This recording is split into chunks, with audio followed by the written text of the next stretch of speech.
रोटी बेटी व्यवहार का हम पूरा समर्थन करते हैं, लेकिन जब इसको करने जाते तो रोटी व्यवहार तो आसान है,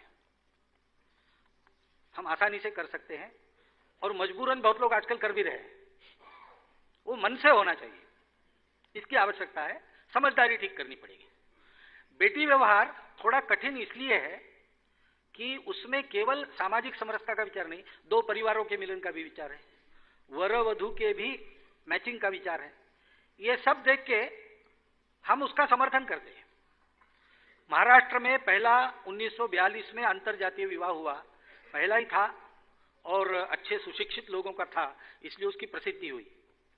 उस समय उसके लिए जो शुभ संदेश आए थे उसमें पूजनीय डॉक्टर बाबा साहब आम्बेडकर का भी संदेश था और पूजनीय श्री गुरुजी का भी संदेश था।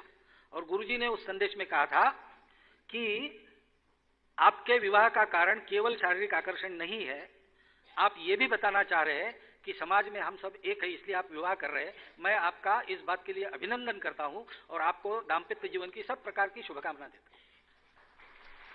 मानव में भेद नहीं करना, रुचि अरुचि प्रत्येक की अपनी होती है, पूरा जीवन साथ में चलाना है, वो ठीक चल सकता है कि नहीं, इतना देखना चाहिए। तो बेटी व्यवहार को भी हमारा समर्थन है। मैं तो कभी कभी कहता हूं कि भारत में अंतर जातीय विवाहों की गणना करके अगर परसेंटेज निकाला जाए तो शायद आपको सबसे ज्यादा परसेंटेज संघ के स्वयंसेवकों का मिलेगा। ऐसा करते बाबा साहब अम्बेडकर का जब डेथ हुआ तो डेथ बॉडी एरोप्लेन से बॉम्बे ले जाई गई।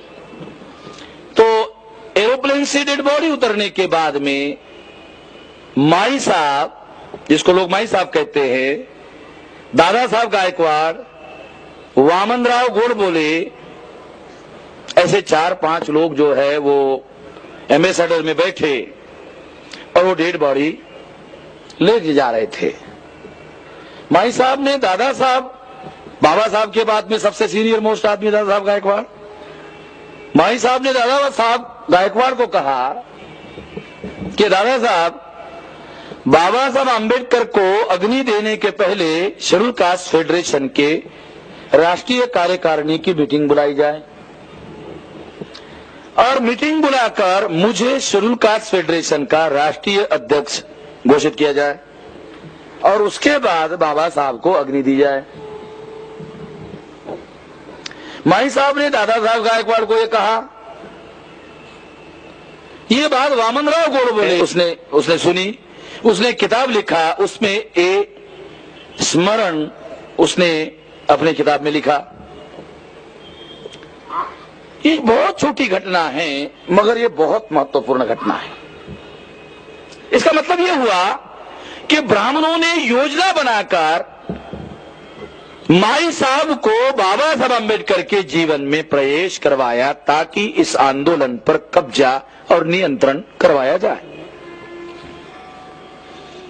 आपकी जानकारी के लिए बता दूं कि प्रकाश आंबेडकर की योजना बनाकर ब्राह्मण लड़की के साथ शादी करा दी गई। पता नहीं नॉर्थ इंडिया के लोगों को जानकारी है या नहीं,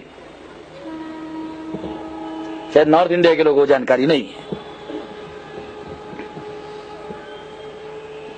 और रामदास आठवले का नाम सुना होगा आपने, उसकी बीवी भी ब्राह्मण।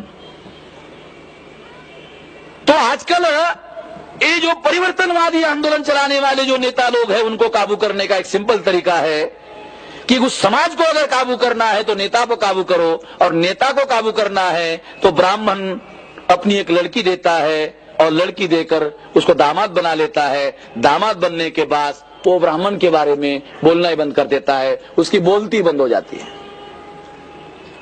ये तरीका ब्राह्मणों ने अपनाया।